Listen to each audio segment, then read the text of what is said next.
Bueno, muy bien. Entonces,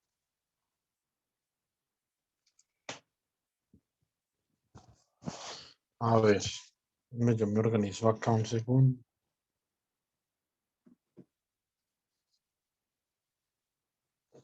Bueno, muy bien. Y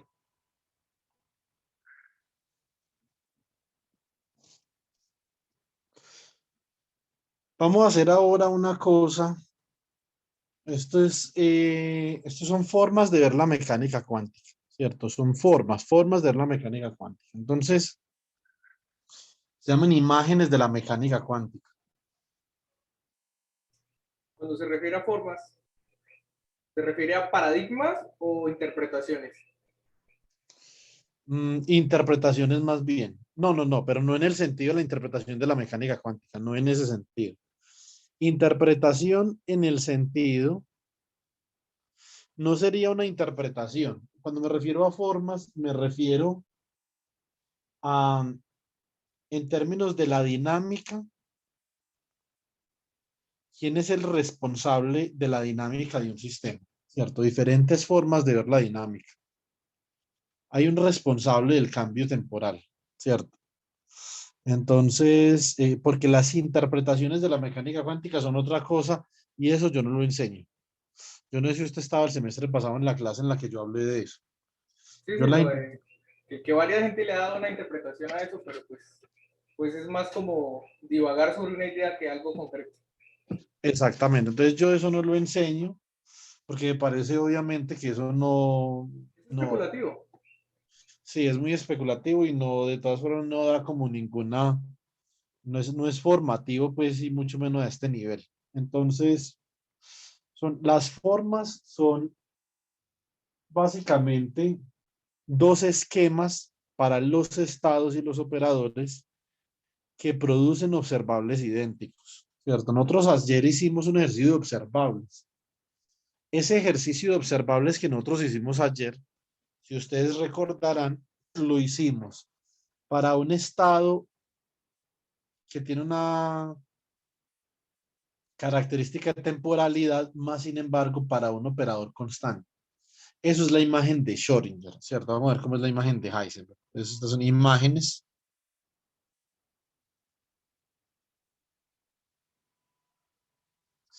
de la mecánica cuántica, ¿sí o no?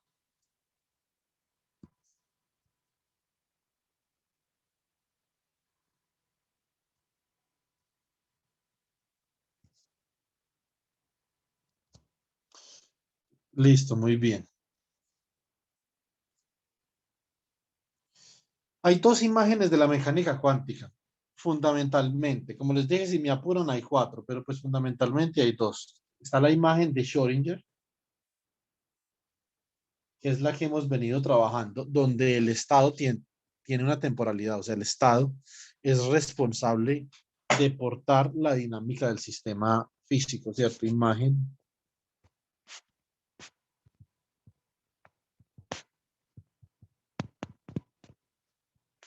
de Schrödinger, ¿cierto? En la imagen de Schrödinger, ¿qué caracteriza la imagen de Schrödinger? ¿Cierto? Bueno, pues básicamente lo que caracteriza la imagen de Schrödinger es que existe una ecuación de movimiento para el estado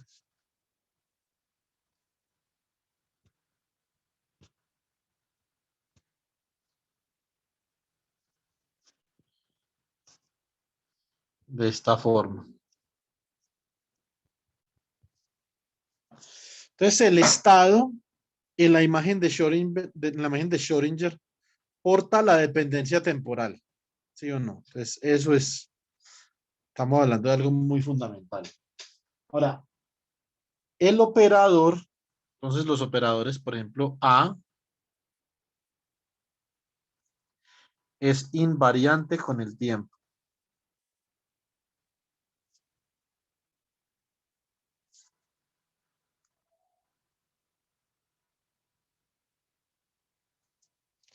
¿cierto? Muy bien. Entonces, listo. ¿Qué sucede con la imagen de Heisenberg?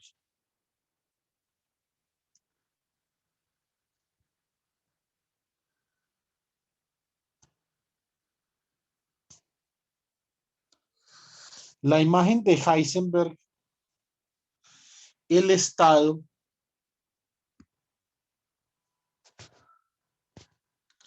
por ejemplo, psi de T0,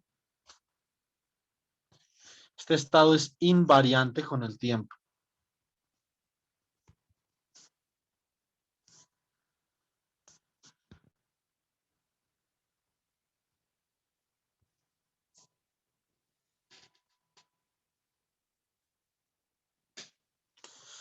Ahora, ¿qué es lo que cambia con el tiempo? Ahora la ecuación de movimiento no va sobre el estado, sino que va sobre el operador, ¿cierto? Y tenemos que IH barra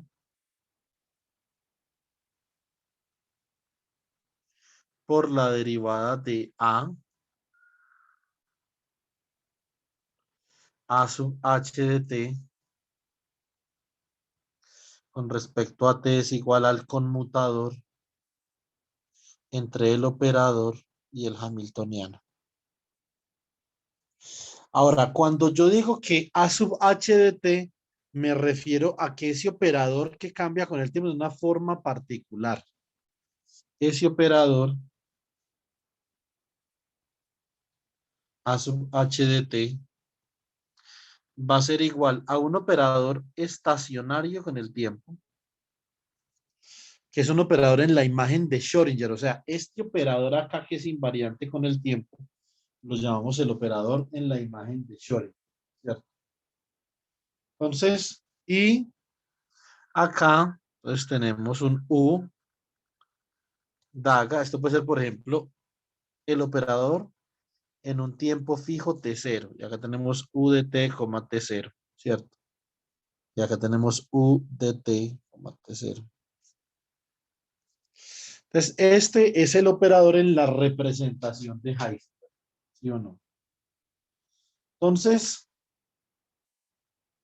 ahora, vamos a considerar un bracket. Listo. Muy bien. Consideremos un bracket. ¿Qué pasa con el bracket?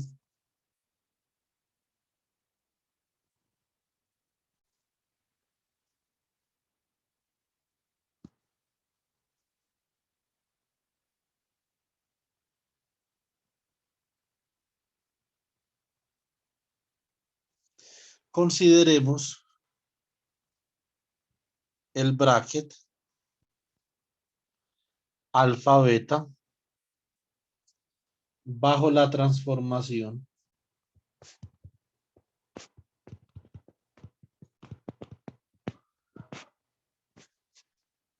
el que es de alfa va a transformar como U actuando por el que es de alfa.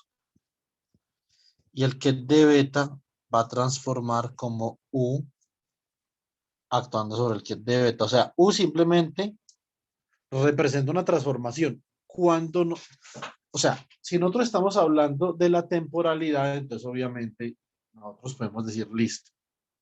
Eh, cuando eso tiene que ver con la temporalidad, entonces U es el operador de evolución temporal, ¿cierto? Más sin embargo, si nosotros estamos hablando, por ejemplo, si nosotros estamos hablando, por ejemplo, de las traslaciones, esto también aplica. Esto aplicaría para un estado trasladado, ¿cierto? Entonces, pero en general aplica para cualquier cosa, pero acá estamos hablando específicamente de la temporalidad, ¿sí o no? Listo. Muy bien. Entonces, por lo tanto, el bracket entre alfa y beta transforma invariante a esta transformación. Entonces, esto quedaría como el bra de alfa siendo actuado por U daga. Esto es U actuando sobre beta. Siempre y cuando la transformación U sea unitaria, esto es invariante ante esa transformación. ¿cierto? Muy bien. Excelente. Bueno. Entonces,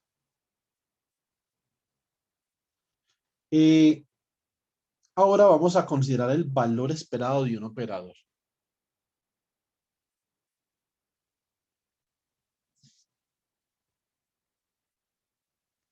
¿Qué tipo de invarianza podría representar el valor esperado de un operador?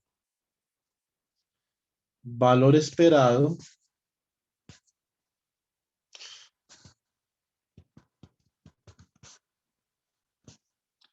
del operador X. Entonces nosotros tenemos, por ejemplo, el bracket entre alfa y beta del operador X. ¿Esto cómo va a transformar?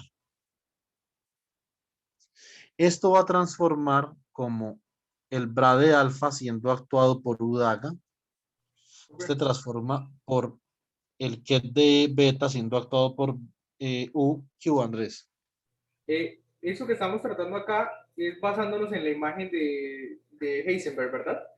Todavía no hemos llegado, simplemente estamos hablando de Esto, transformación. o sea, esto es más general. Sí, esto es muy general. Ese U podría ser cualquier cosa, Vale, vale. siempre y cuando sea unitario, ¿sí me entienden? Ahora, ¿cómo hacemos para que esto sea invariante? Pues bueno, básicamente lo que nosotros podemos decir es que este puede ser el estado alfa barra, el estado beta barra, que son estados transformados.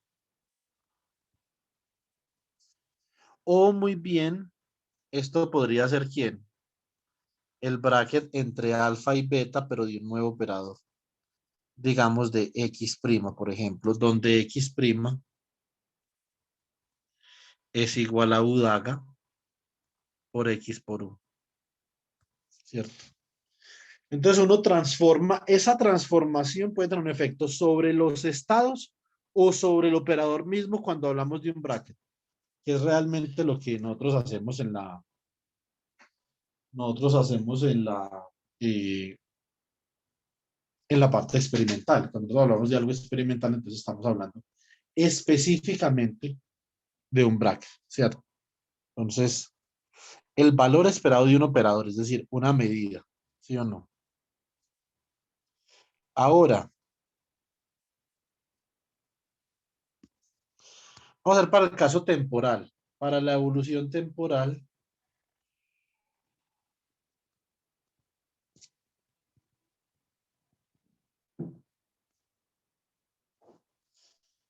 la evolución temporal, entonces tenemos lo siguiente. Vamos a definir, por ejemplo, digamos que yo tengo para t igual a t0, tenemos que el bracket entre alfa y beta del operador X es sencillamente alfa en t0, aquí el de beta en t0, X.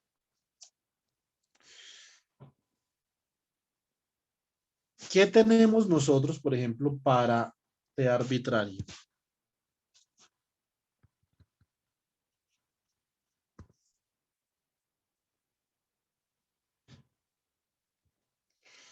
Muy bien. Para t arbitrario, pues tendríamos que el bracket entre alfa y beta del operador X sería el bracket entre alfa en un tiempo t y beta en un tiempo t del operador X. Ahí el Que estado esto, carga la temporalidad. sí, pero eso se puede traspasar. Esto es X de t sub 0, ¿cierto? Entonces, ¿cómo es la evolución temporal de este estado? Puede ser simplemente el estado alfa en t0 y aquí esto es un U daga de t, t0. Y este ket de beta puede ser el U de t, t0 por beta en t0, ¿cierto? Y esto es x de t0.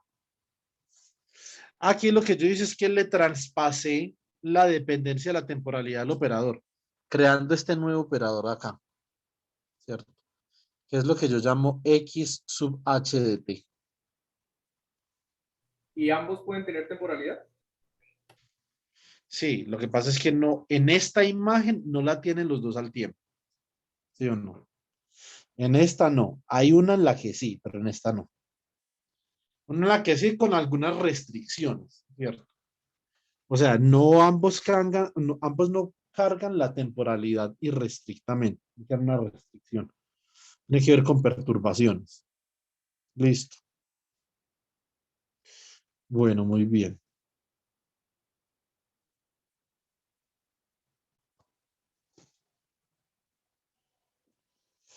Eh, mm, listo.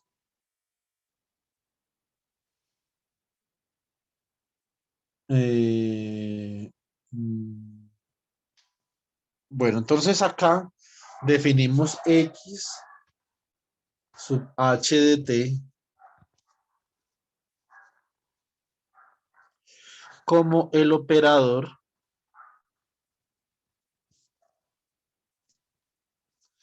en la representación de Heisenberg.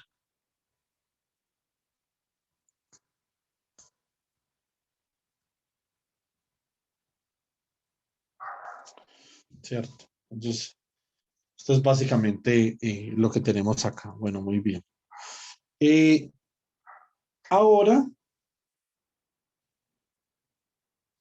entonces nosotros podemos decir que cuando calculamos este valor esperado en un tiempo arbitrario t, la temporalidad de ese valor esperado la puede cargar el estado o la puede cargar el operador. Cuando la carga el estado, nosotros decimos que estos estados de acá están escritos en la imagen de Schrödinger. Y este operador acá está escrito en la imagen de Schrödinger. En este caso, decimos que estos estados están escritos en la imagen de Heisenberg porque son constantes en el tiempo. Y este operador está escrito en la imagen de Heisenberg. ¿Sí o no? Eso es básicamente lo que diferencia las dos imágenes. ¿Cierto? Ahora, como nosotros lo enunciamos en un principio,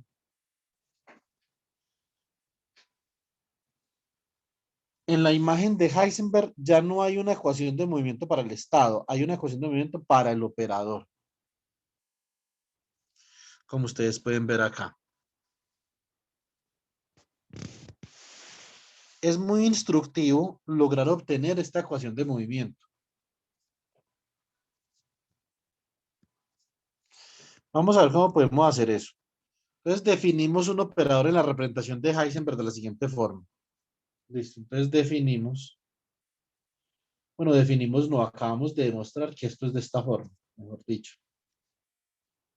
A sub h, este operador en Heisenberg es simplemente el operador evolución, DAGA, por A sub S, o sea, en la imagen de Schrödinger,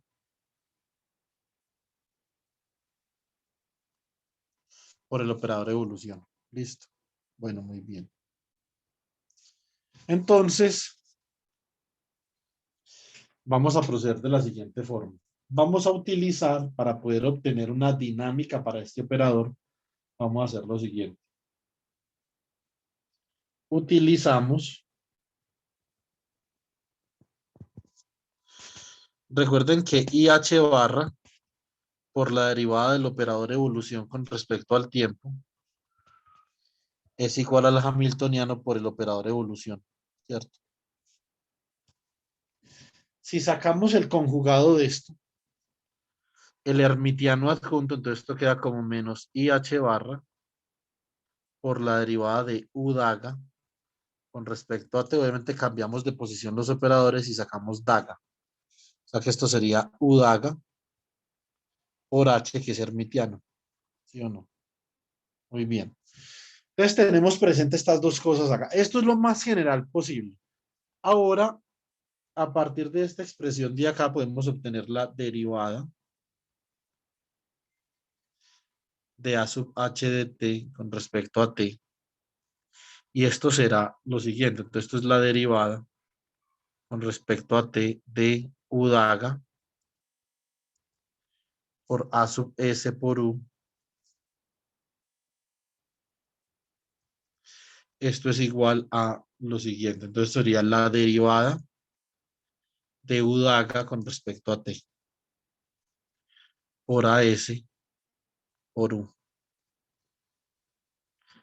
Más u daga, como A es constante, entonces este AS queda ahí. Y acá esto es la derivada de u con respecto a t.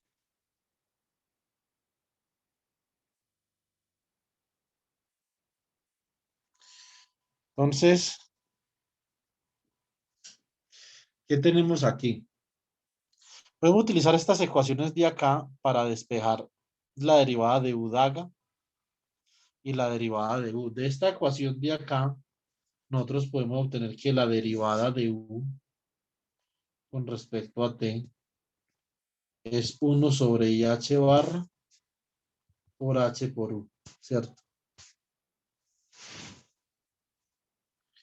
Y de acá la derivada de U daga con respecto a T es básicamente eh, menos 1 sobre IH barra por U daga por H. Lo reemplazamos por acá. ¿Cómo queda esta vuelta? Esto queda menos 1 sobre IH barra por U daga AS por U. ¿Sí o no? Ah, espera, me faltó el hamiltoniano. Por el hamiltoniano por AS por U. Más U daga por AS por 1 sobre IH barra, ¿cierto? Por el hamiltoniano por U. ¿Sí o qué? Muy bien, entonces hacemos lo siguiente, factorizamos 1 sobre IH barra y esto nos queda U daga H, perdón, nos queda este primero de acá. Nos quedaría U daga AS H por U menos U daga por H por AS por U. ¿Qué podemos hacer acá? Entre H y A, o sea, acá es como si tuviéramos una resolución de la identidad.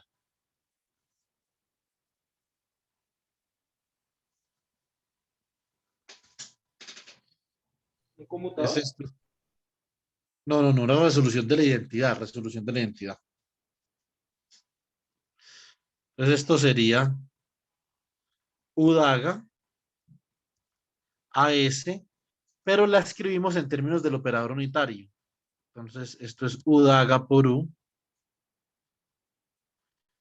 por H por U, menos U daga por H por U daga AS por U. ¿Cierto? Acá me quedó al revés. Debería ser acá U por U daga, ¿cierto?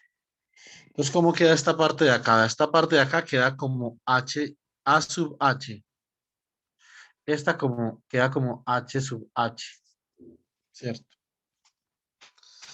Esta de acá queda H sub H y esta queda como A sub H. Esto queda como 1 sobre IH barra que multiplica a sub H de T por H sub H de T menos H sub H de T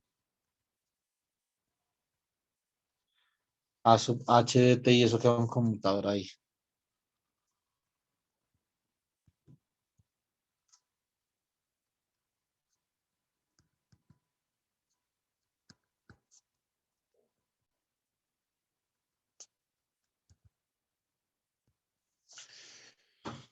¿cierto?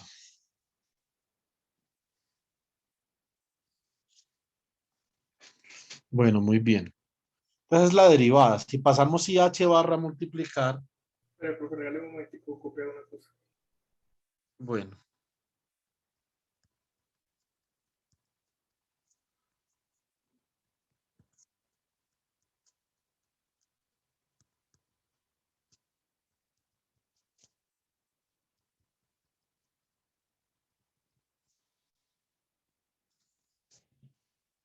Listo, continúe, qué pena. no, todo bien. Bueno, entonces, eh, bueno, acá básicamente que a lo que nosotros estamos enfrentados es a un hamiltoniano. Esto es un hamiltoniano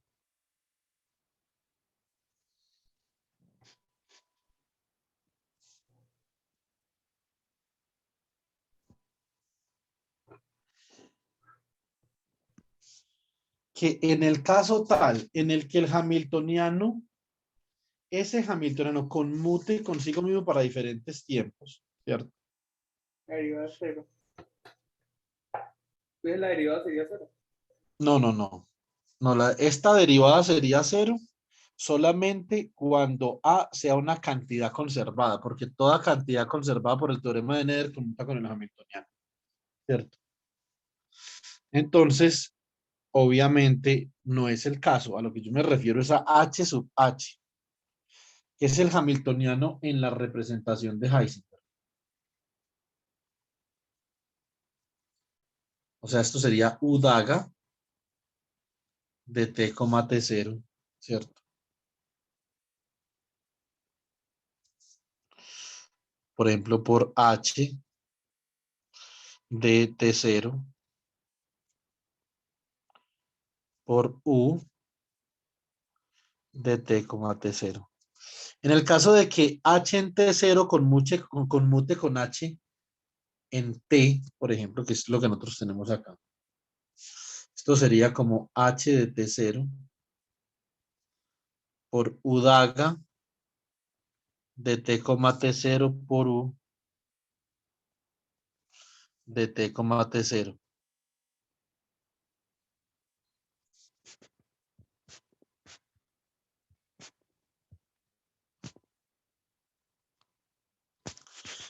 Esto es H, ¿cierto? Simplemente en la representación de Schrödinger, ¿sí o no? Independiente del tiempo, etcétera, etcétera. O sea que en ese caso, la derivada del operador en la representación de Heisenberg con respecto al tiempo simplemente queda como, bueno, IH barra por la derivada queda como el conmutador entre A sub H y el hamiltoniano. ¿Sí o no? Esta es la celebrada ecuación de movimiento de Heisenberg.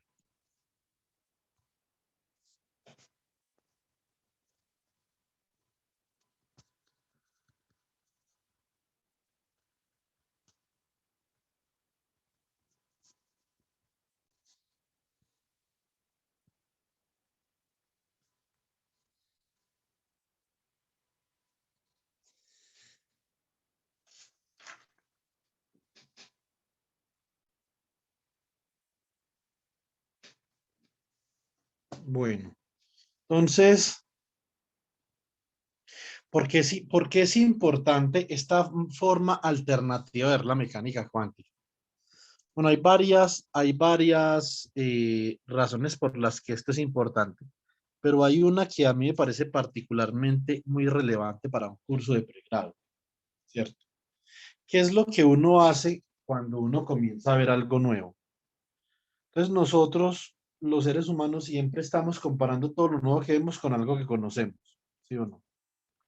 Cuando nosotros comenzamos a ver mecánica cuántica, lo primero que nosotros hacemos es que queremos ir a comparar esto con algo clásico a lo que se parezca, ¿sí o no? Lo más parecido clásicamente a esto es la ecuación de Liouville, ¿sí o no? que es la ecuación para la densidad en el espacio fase en mecánica estadística clásica. Entonces, este sería como el análogo más importante. Ahora, cuando nosotros expresamos, nuestras teorías en mecánica cuántica en términos de la ecuación de movimiento de Heisenberg, hay una cosa muy interesante que puede suceder y es que de alguna forma nosotros podemos como recuperar la mecánica clásica desde la óptica de la mecánica cuántica usando el teorema de Ehrenfest. Entonces, esta es una de las razones por las que esto es importante. Vamos a ver cómo es que esto nos permite recuperar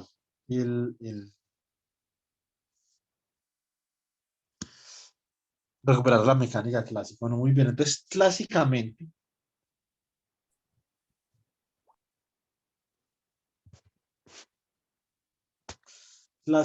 nosotros ¿qué tenemos? La derivada de A.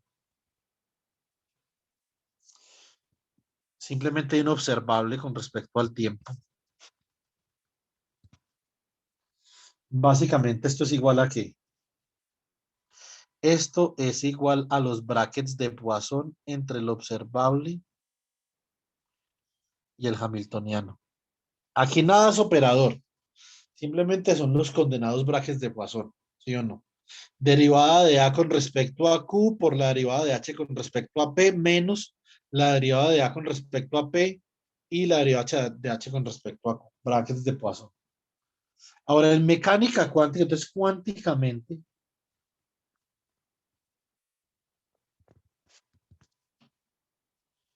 ¿qué es lo que nosotros tenemos? Que la derivada del operador A sub H de T va a ser igual a 1 sobre IH barra por el conmutador entre A sub H de T y el hamiltoniano. Entonces acá nosotros podemos establecer como un paralelismo entre lo clásico y lo cuántico, de forma tal que yo podría decir que los brackets de Poisson, ¿sí o no? Se pueden reemplazar por el conmutador en mecánica cuántica dividido IH barra, ¿cierto? La ecuación de movimiento de Heisenberg es una forma para relacionar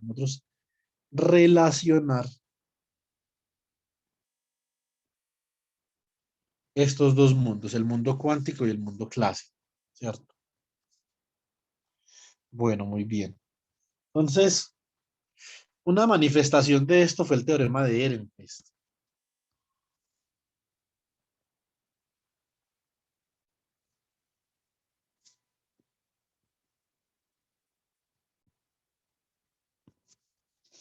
Un gran físico.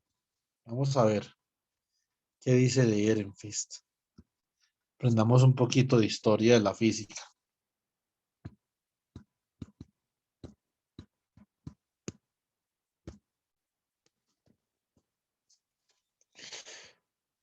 Paul Ehrenfest, físico austriaco.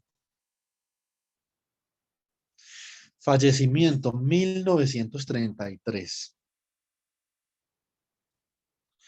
A ver qué hizo Paul Ehrenfest.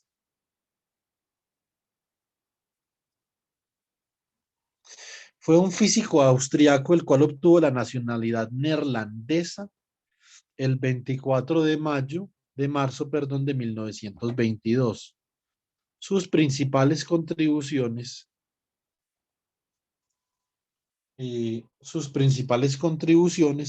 se produjeron en el campo de la física estadística y su relación con la mecánica cuántica. ¿Sí o no? Bueno, y también la teoría de cambio de estado y el teorema de Ehrenfest. En diciembre de 1904 contrajo un matrimonio con la matemática rusa Tatiana Alexeyevna Afanasieva. Cristo. Que se convirtió en una de sus colaboradoras. Tuvieron dos hijas y dos hijos. Tatiana, quien también se convirtió en matemática, Galinka, ilustradora de libros para niños, Paul Jr., físico, y Vasily, uy, ve, estos, los hijos casi no vivieron, del 15 al 39, ¿cuánto es eso? Son 24 años, y Vasily del 18 al 33, uy, no, son 15 años, Dios mío, bendito. Sumido en una grave depresión, se suicidó en 1933, el mismo día en el que también intentó acabar con la vida de su hijo Vasily, que padecía síndrome de Down. Este sobreviviría, pero quedaría tuerto. Qué vida tan trágica la de este man. Duro. Pues obviamente dos hijos, pues que fallecen muy jóvenes, solamente le sobreviven como las hijas de alguna forma, ¿cierto? Tatiana vivió casi 80 años. Eso es una vida pues relativamente buena para esa época y algo que tiene mucho sentido pues para esa parte del mundo, unos 80 años de esperanza de vida. Y, y la esposa, por ejemplo, la esposa vivió casi, uy, la esposa, uy, nació en el 76 y Como murió en el 90 y algo, 90 y 64. pegue. Exactamente. O sea, la esposa vivió en 92 años. Y Galinka, del 10 al 79, o sea, 69 años. Pues tampoco es que haya vivido tan poquito, estaba como relativamente ahí en el, en el rango. Pero entonces, hay muchos físicos hay muchos físicos que han tenido como algún tipo de dificultad, ¿sí o no? Albert Einstein mandó una carta a la universidad donde trabajaba Ehrenfest, creo recordar, para que atendieran su depresión. La depresión es algo grave y en algunas ocasiones, como en el caso de Ehrenfest, se puede cobrar, obviamente, digamos, más que simplemente unos malos momentos, ¿cierto? Entonces, qué pesar de Ehrenfest, mm, porque eso es una cosa que uno no puede controlar. La depresión sencillamente lo coge uno y lo volvió un 3.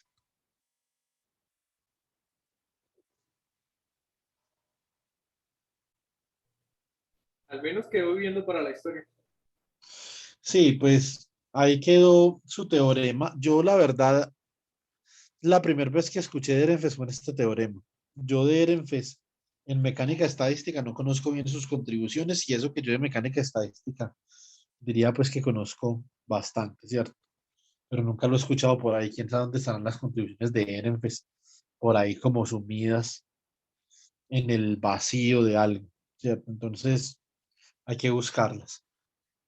Básicamente que nosotros tenemos estas relaciones de cuantización canónica. Nosotros sabemos que la componente iésima de la posición no conmuta con el momentum y por lo tanto con una función de momento.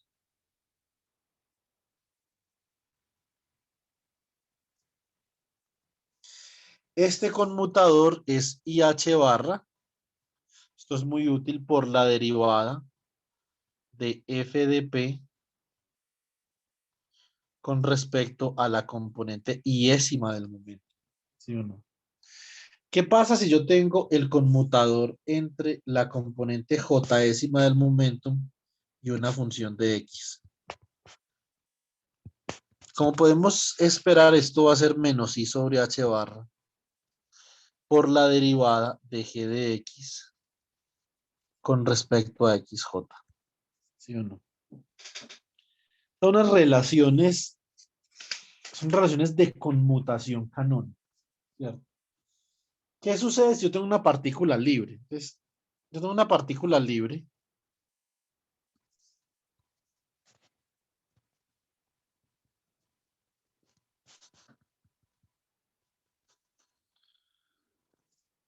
Para una partícula libre, el hamiltoniano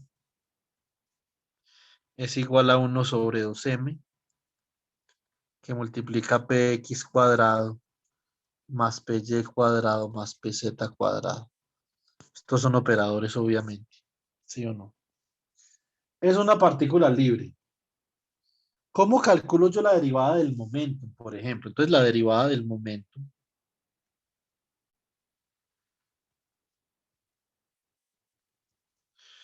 es igual a 1 sobre IH barra por el conmutador entre el momentum y el hamiltoniano.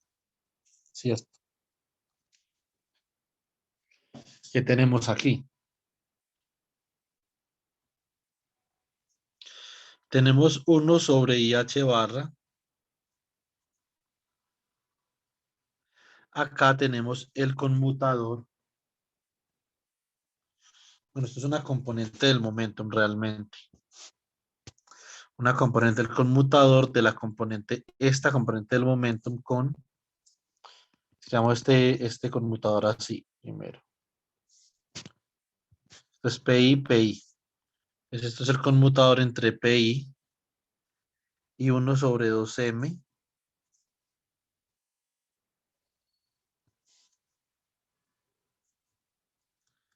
por PX cuadrado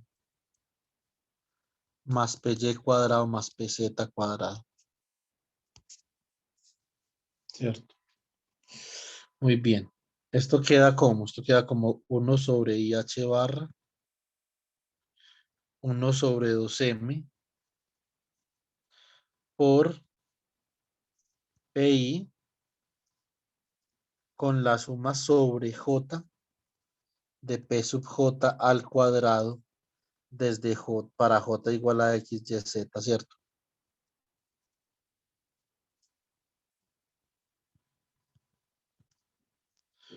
O sea que como queda esto, queda 1 sobre 2M, saco la suma afuera, esto queda la suma sobre J para J igual a X, Y, Z de PI,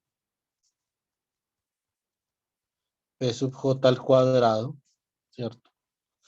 Y este conmutador va a ser cero independiente de quién sea hijo. ¿Sí o no? Porque el momentum conmuta consigo mismo, por lo tanto, la derivada del momentum para una partícula libre es cero. Es decir, el momentum es una constante de movimiento, ¿cierto? Pero ¿cómo cambia la posición? Entonces, pregunta interesante. Vamos a ver cómo cambia la posición. La posición, entonces, utilizamos la Profe, ecuación de Heisenberg. disculpe, ¿puede subir un momentico? ¿Me hace el Sí, favor?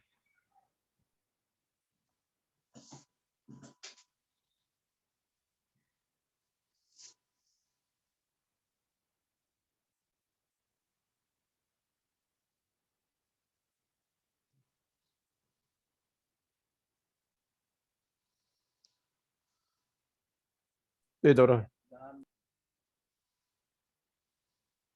Gracias. listo.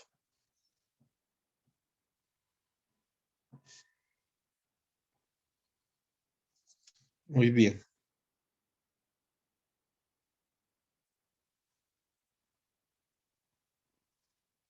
Entonces, la derivada de xj de t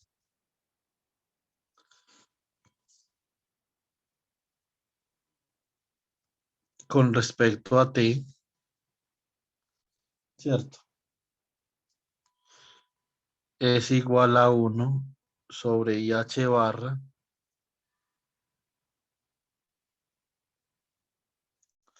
por el conmutador entre xj de t y el hamiltoniano.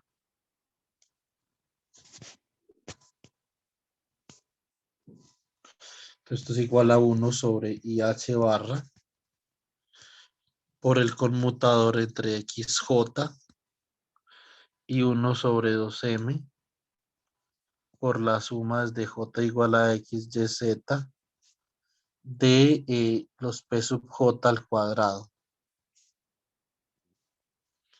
O sea que esto es ¿quién? Esto queda como 1 sobre IH barra por 1 sobre 2M por la suma sobre J del conmutador entre XJ y P sub J al cuadrado. ¿Sí o no, chicos? Muy bien. Acabamos de ver que estos conmutadores pueden calcular con una derivada. Entonces, si estamos calculando el conmutador entre X y una función de P, pues entonces IH barra por la derivada de esa función con respecto al P sub J. Bueno, esto es, un momentico. Yo no debía haber hecho esta sumatoria con J, la tuve que haber hecho con otra variable. Eso le iba a preguntar, que si eso no afectaba en nada. Sí, ya había escogido J. Muy bien, entonces coloquemos acá K.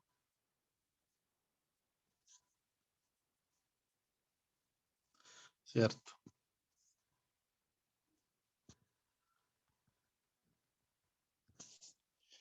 Pues obviamente, ¿cómo queda esto? J y K deben de ser iguales, o sea que esto queda 1 sobre IH barra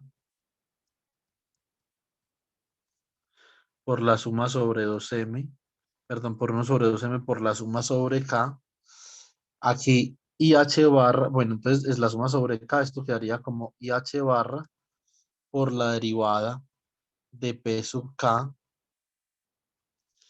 al cuadrado con respecto a P sub J, ¿cierto? Obviamente, para que esto dé diferente de cero, esto tiene que dar acá un delta de KJ. O sea, J tiene que ser igual a K y con eso entonces nos quitamos esa suma encima.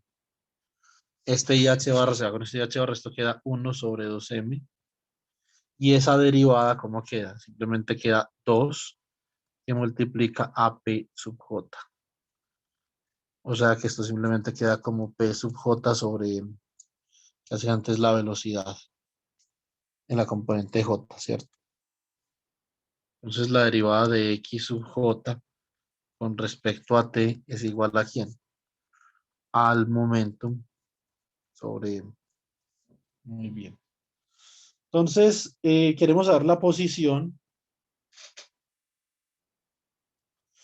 La posición es fácil de hallar. Mm, Básicamente que lo que tenemos que hacer como P sub J una constante de movimiento, entonces decimos que la derivada de X sub J es igual a P sub J sobre M por dt, ¿cierto? E integramos desde X sub J de 0 hasta X sub J de t, ¿cierto? Esta es la integral de 0 a t. Por lo tanto, esto queda como X sub J de t menos X sub J de 0. Y esto es igual a P sub J t sobre m, que es la velocidad, como ya habíamos visto. Entonces, X sub J de t es igual a X sub J de 0 más V sub J por t. Y esto es la ecuación que caracteriza el movimiento rectilíneo. Entonces, acá con mecánica cuántica hemos reproducido el movimiento rectilíneo. Esto es una cosa que podría ser tal vez como, esto podría ser como inesperado, pues, ¿cierto? Entonces, no es,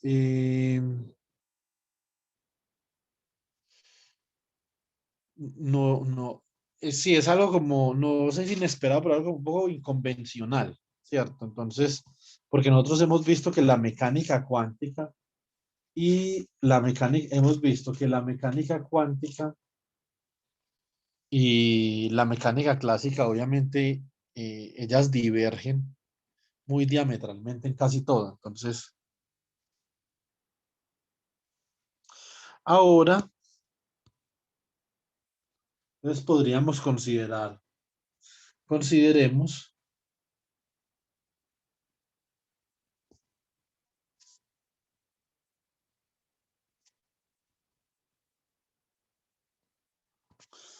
el hamiltoniano, consideremos el hamiltoniano, eh, el siguiente hamiltoniano. Entonces, a ver, ¿qué tenemos aquí? tenemos H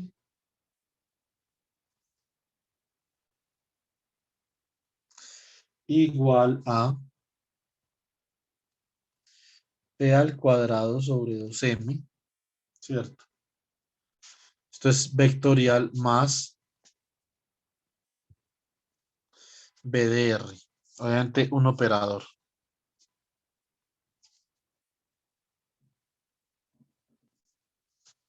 Listo, muy bien. Entonces, ahora la cosa acá cambió un poquito.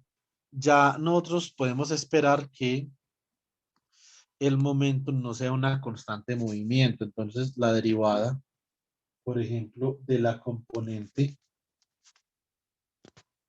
jésima del operador momentum va a ser igual a 1 sobre IH barra por el conmutador entre P sub J y el hamiltoniano. Entonces, esto es 1 sobre IH barra por el conmutador entre P sub J y obviamente entonces acá esto sería la magnitud de eso al cuadrado, o sea que esto sería P sub X cuadrado sobre 2M más P sub Y cuadrado sobre 2M más P sub Z cuadrado sobre 2M y esto es igual a 0. Entonces, y ahora más acá 1 sobre IH barra. Este computador lo acabamos de calcular ahorita. Entonces acá no me estoy inventando nada. ¿Cierto? Entonces,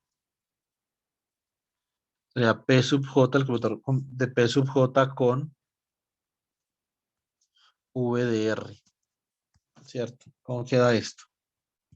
Esto queda 1 sobre IH barra por menos IH barra por la derivada de VDR con respecto a X sub J. ¿Cierto? Se va esto con esto. Y entonces, ¿qué nos queda acá? Nos queda que la derivada del momentum P sub J con respecto al tiempo es básicamente menos IH barra por la derivada de VDR con respecto a X sub J, ¿cierto? De luxury, ¿sí o no? De lujo. Bueno, muy bien. Ahora,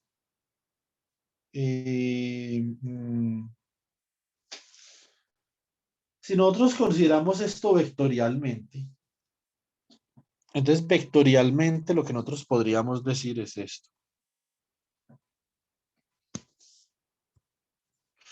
Vectorialmente, o sea, la derivada del vector momentum operador con respecto al tiempo. Es como quedaría esto. Esto quedaría básicamente la suma. Será la suma sobre i de la derivada de P sub i con respecto a t en una dirección i particular, ¿cierto? Esto es igual a la suma sobre i, entonces de, venga, este IH barra no debe haber quedado ahí.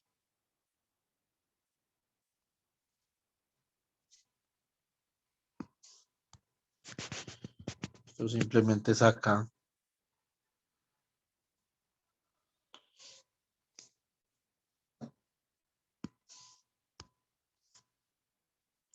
Entonces, a ver, ¿esto cómo queda? Entonces, esto sería menos la derivada de BDR con respecto a XI, producto punto con EI. Producto punto no con EI, simplemente por ahí porque son un vector. Eso significa que estas son las derivadas en una dirección particular, ¿cierto? O sea que básicamente la suma de las derivadas en una dirección particular, esto simplemente es el gradiente de VDR, ¿sí o no? Por lo tanto, de acá, ¿qué es lo que nosotros obtenemos? Nosotros obtenemos asombrosamente la derivada del momentum es igual a menos el gradiente del potencial y esto es la fuerza. ¿Quién me dice cómo se llamaba vaina ahí? ¿Cómo se llamaba vuelta? La expresión, Sí, esto tiene un nombre muy famoso en física. pues, bueno, a ver qué veo ahí. No sé si el nombre, pues lo que hay construido se construyó una función a través del gradiente de un campo escalar. Eso es lo que yo tengo ahí, tiene un nombre muy importante en física. Yo podría decir que en la física popular es lo más conocido que hay. Y no exagero un pelo.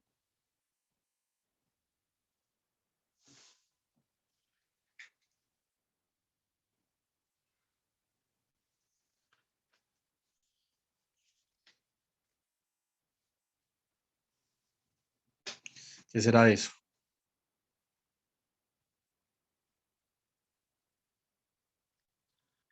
Entonces, la segunda ley de Newton.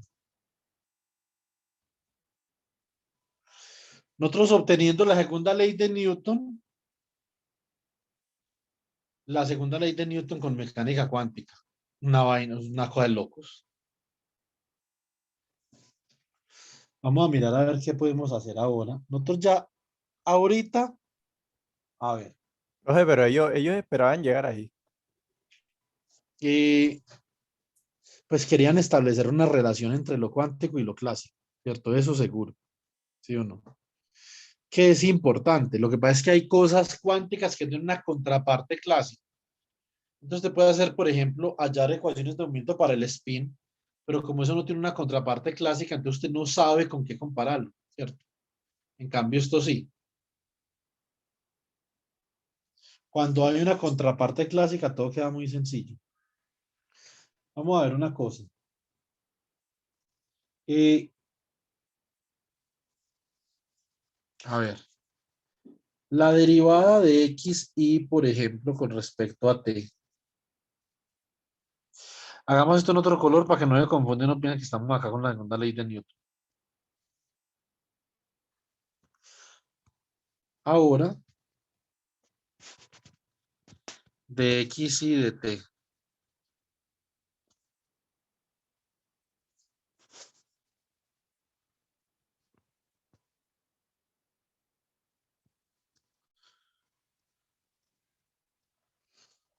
¿Cierto? De x y de t. Entonces, esto es igual a quién? A 1 sobre IH barra por el conmutador de x y con 1 sobre 2m por pi al cuadrado más v de r, ¿cierto? O sea que esto es 1 sobre IH barra por el conmutador entre x y 1 sobre 2m por pi al cuadrado. Esto ahorita lo hicimos y ya sabemos que esto nos dio ¿cuánto? Esto nos dio p sub i de t sobre m. Ahora más 1 sobre IH barra por el conmutador entre xj y v de r. Como esto es una función del operador posición, esto va a ser, ¿cierto? Porque sería la derivada de v con respecto al momentum p sub j y no depende de p sub j, ¿cierto? Entonces, muy bien, entonces eso va a ser. Listo. Entonces, ahora la segunda derivada. La segunda derivada de x sub i con respecto a t, básicamente es 1 sobre IH barra por, bueno, hagamos una cosa. Segunda derivada, o sea que esto es la derivada con respecto a t de dxy con respecto a t. Y esto básicamente es 1 sobre IH barra por el conmutador entre dx y dt y el hamiltoniano, ¿cierto? Entonces, a ver,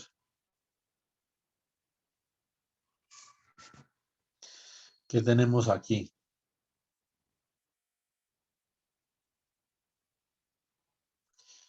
Si yo tengo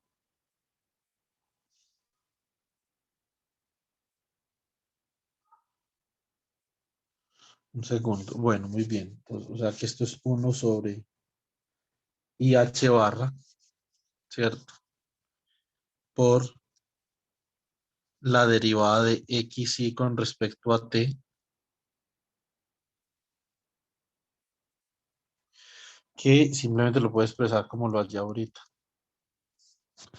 Esto será PI sobre M con 1 sobre 2M P al cuadrado más V de R, ¿cierto? O sea que esto es 1 sobre IH barra por 1 sobre M por el conmutador entre PI y P al cuadrado sobre 2M. Sabemos que esto da 0, ¿cierto? El momento conmuta consigo mismo, la segunda sí no da 0. Más 1 sobre IH barra por 1 sobre M por el conmutador entre PI y B de R. ¿Cuánto vale esto? Esto vale 1 sobre M por menos IH barra, acá va 1 sobre IH barra, por la derivada de V de R con respecto a XY, ¿sí o no? O sea, esto con esto queda, y a ver, esto va a quedar menos 1 sobre M por la derivada de V de R con respecto a XY. Pero ahorita habíamos demostrado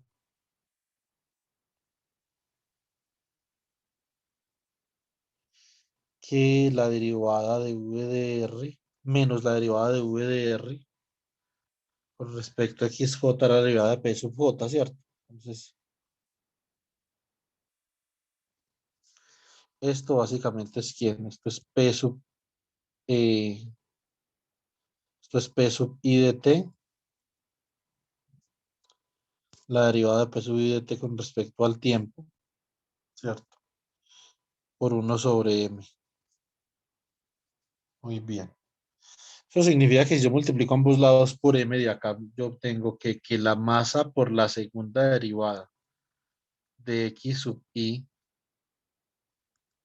de T con respecto a T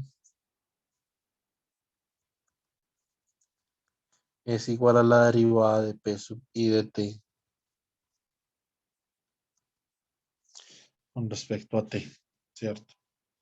Y esto básicamente es igual a menos el gradiente del potencial, ¿sí o no? Obviamente, bueno, esto no lo debo escribir así porque todavía no estamos vectorialmente, esto es escalarmente.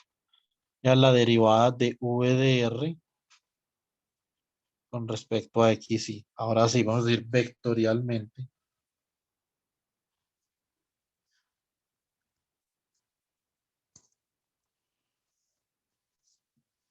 ¿Cierto? Que tenemos vectorialmente. Entonces, vectorialmente, nosotros podemos hablar de que la masa por la segunda derivada del vector, obviamente operador X de T con respecto a T, es igual a menos el gradiente de V de R. Esta sí que es la condenada segunda ley de Newton, pues, ¿sí o no? De una forma en la que nosotros la conocemos. Realmente la ley de Newton es esto de acá. La derivada del momentum es igual a la fuerza. Esa es la segunda ley de Newton. Ahora, ¿cómo nosotros podríamos, obviamente, hacer algo de sentido? ¿Qué sentido tendría? ¿Qué sentido tendría, por ejemplo? Esto en mecánica clásica, si estos son operadores, ¿cierto? Entonces, colocar acá ecuación de movimiento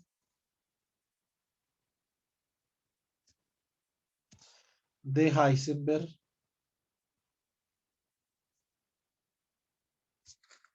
para la segunda derivada de X con respecto a T. Nos queda masa por la segunda derivada de X con respecto a T. eh, mm, es igual a la derivada del momentum vector también con respecto a T. Y esto es igual a menos el gradiente de un potencial como función del operador posición. ¿Cómo podemos relacionar nosotros esto con la mecánica clásica? Básicamente,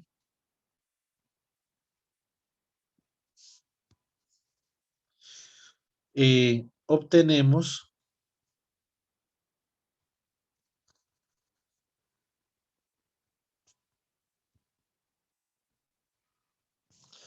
el valor esperado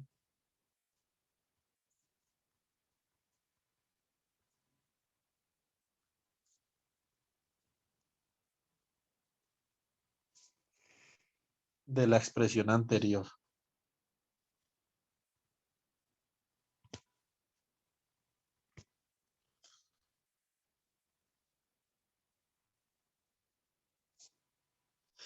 ¿Qué tendríamos? Tendríamos la masa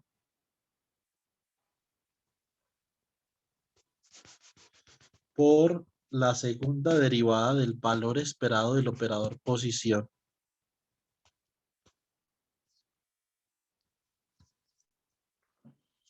Igual a la derivada del valor esperado del operador momento.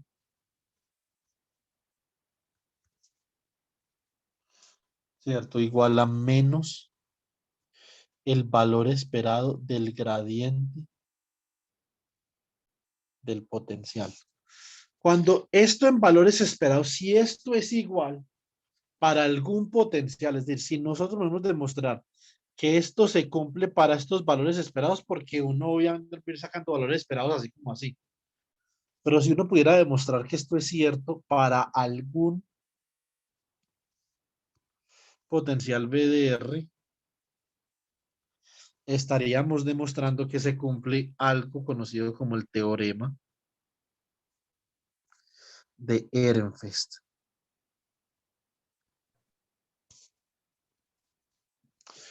Obviamente, hasta donde yo tengo entendido, Ehrenfest no logró vivir para ver que este teorema no se aplicaba en algunos casos, ¿cierto? Por ejemplo, usted tiene un potencial armónico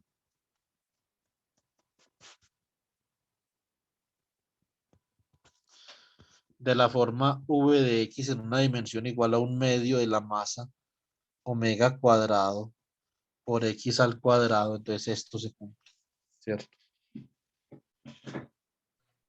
Si o no, eso se cumple porque su gradiente, o sea, su derivada es lineal, ¿cierto? Entonces, el problema es cuando uno obtiene en el gradiente, uno obtiene cosas como, por ejemplo, del orden de X al cuadrado, o sea, por ejemplo, un potencial cúbico, ¿cierto? Entonces, ahí obviamente el teorema de Ehrenfest no se cumple. Bueno, entonces, ¿qué sigue? El jueves, entonces, nos vemos en clase y lo que sigue básicamente es, para que lo vayan preparando, es el oscilador armónico.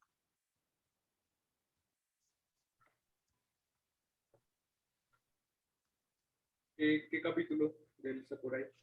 Del el capítulo 2.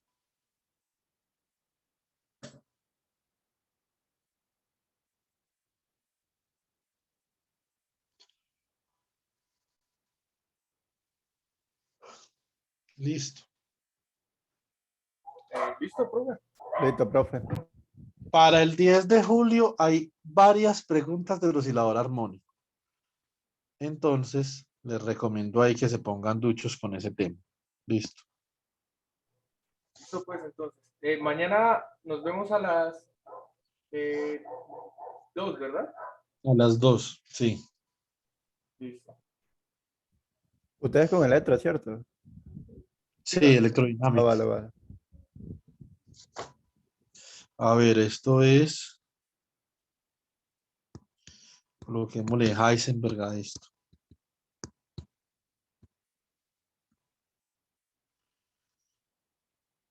Estuvieron interesantes los resultados. Sí, esto mm, es algo que uno, o sea, no sé si de pronto uno pueda utilizar como que el tiempo en discutir otra cosa. Podría ser, pues, ¿cierto? Pero es convencional que esto se enseñe en mecánica cuántica de pregrado. Eh, y pues termina uno posiblemente haciendo algo interesante con esto. Sobre todo